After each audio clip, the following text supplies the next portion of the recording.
I Have a Dream by Martin Luther King Jr., delivered on August 28, 1963 at the Lincoln Memorial, Washington, D.C. I'm happy to join with you today in what will go down in history as the greatest demonstration for freedom in the history of our nation. 50 years ago, a great American, in whose symbolic shadow we stand today, signed the Emancipation Proclamation. This momentous decree came as a great beacon light of hope to millions of Negro slaves who had been seared in the flames of withering injustice.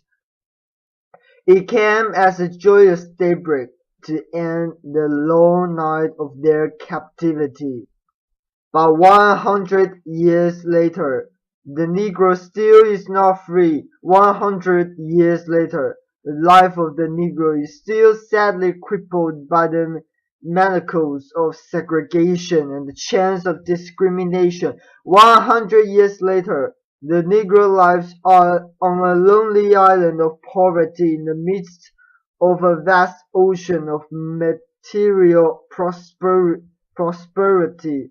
100 years later, the Negro is still languished in the corners of American societies and finds himself an exile in his own land.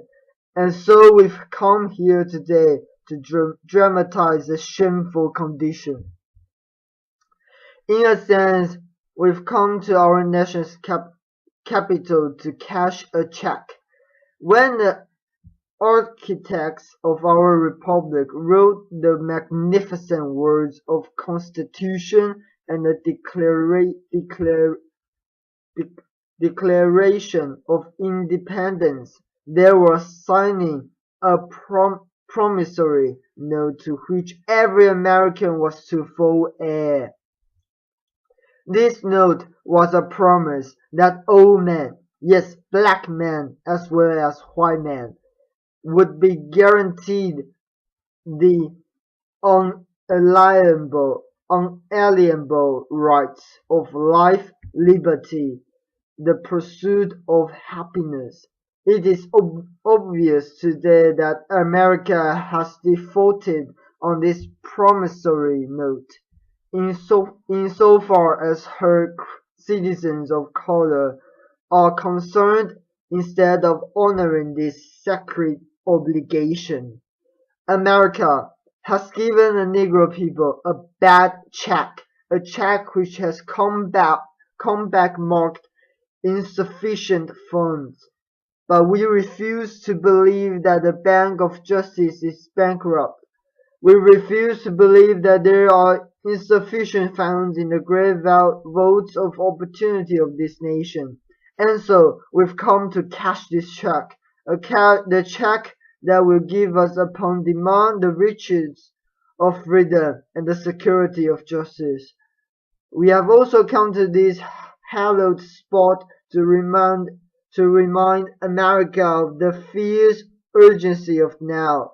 This is no time to engage in the luxury of cooling off or to take the tranquilizing drug of gradualism. Now is the time to make real the promise of democracy. Now is the time to rise from the dark and desolate valley of segregation to the sunlit path of racial justice.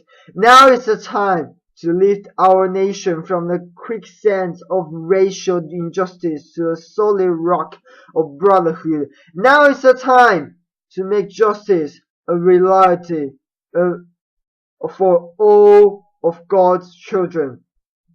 It would be fatal for a nation to overlook the urgency of the moment. This sweltering summer of the Negro's legitimate discontent will not pass until this is an invigorating autumn of freedom, equality, and equality. 1963 is not an end, but a beginning.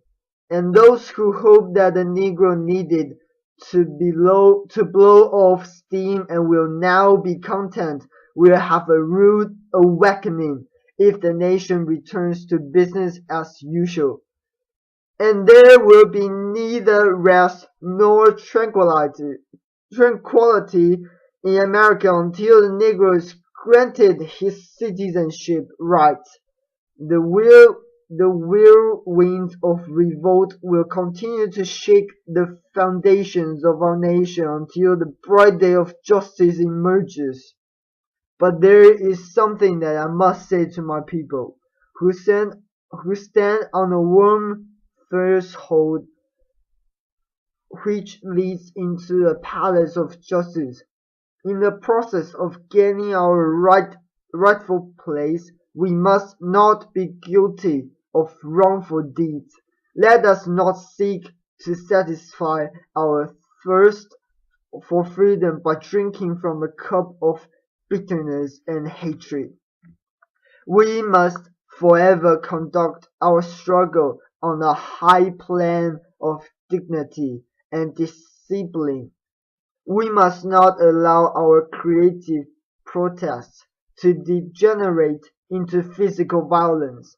Again and again, we must rise to the majestic heights of meeting physical force with soul force.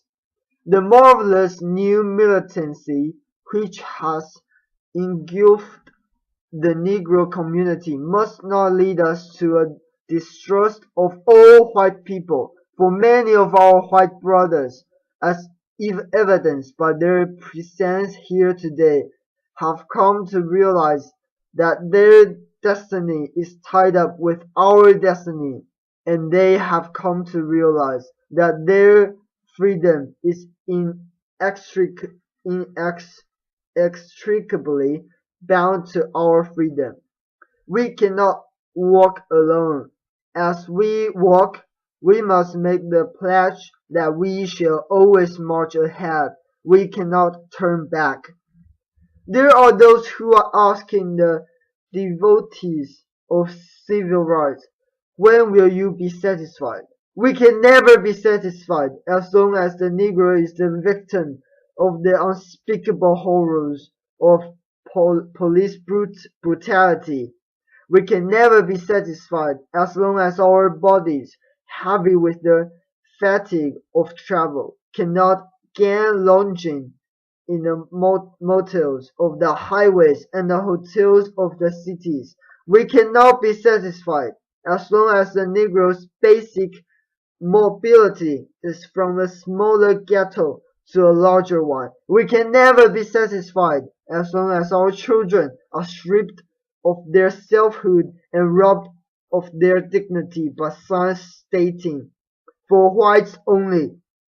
We cannot be satisfied as long as a Negro in Mississippi cannot vote and a Negro in New York believes he has nothing for which to vote. No, no, we are not satisfied, and we will not be satisfied until justice rolls down like waters, and righteousness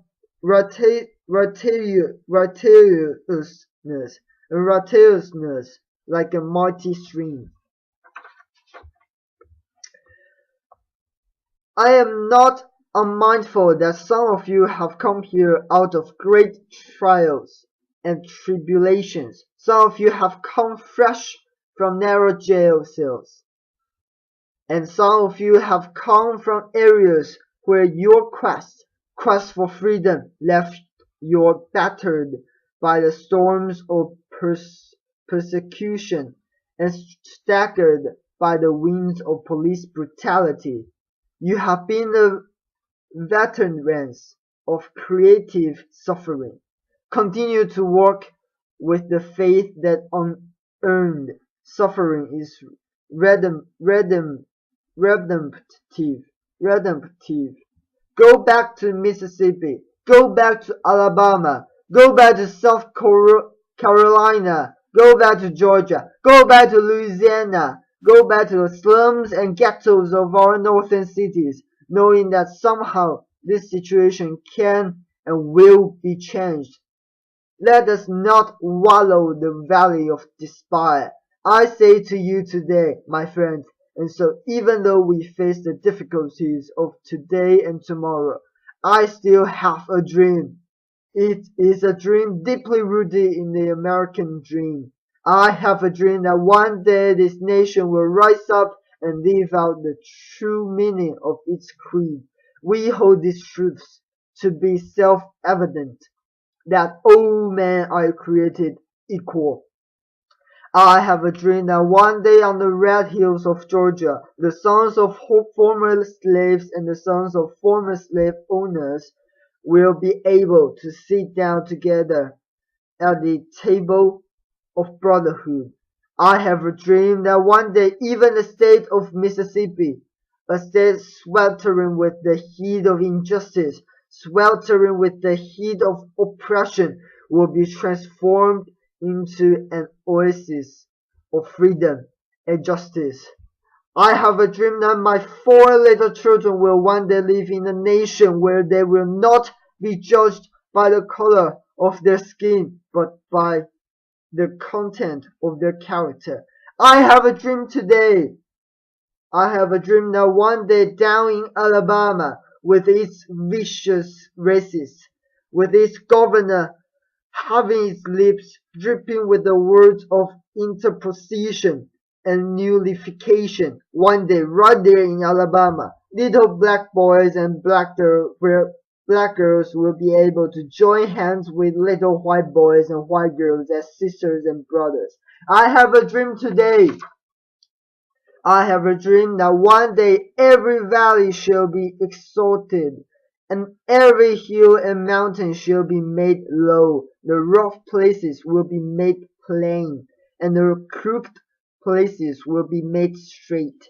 And the glory of the Lord shall be revealed, and all flesh shall see it together.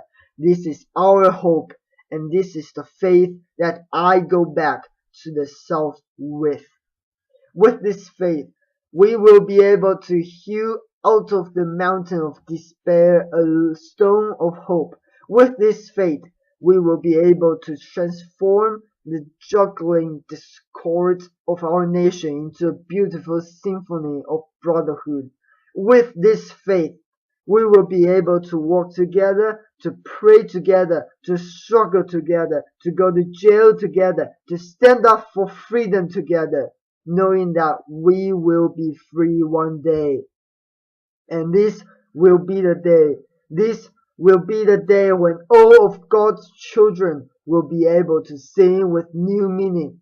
My country, 'tis of thee, sweet land of liberty, of thee I sing. Land where my fathers died, land of the pilgrim's pride. From every mountainside let freedom sing. And if America is to be a great nation, this must come true. And so let freedom ring from the prodigious hilltops of New Hampshire. Let freedom ring from the mighty mountains of New York. Let freedom ring from the heightening Alleghenies of Pennsylvania. Let freedom ring from the snow-capped Rockies of Colorado. Let freedom ring from the curvaceous slopes of California. But not only that, let freedom ring from Stone Mountain of Georgia. Let freedom ring from Lookout Mountain of Tennessee. Let freedom ring from every hill and molehill of Mississippi. From every mountainside, let freedom ring. And when this happens, and when we allow freedom ring, when we let it ring from every village and every hamlet, from every state and every city, we will be able to speed up that day when all of God's children, black men and white men, Jews and Gentiles, Protestants and Catholics, will be able to join hands and sing in the words of the old Negro spiritual. Free at last! Free at last! Thank God Almighty, we are free at last.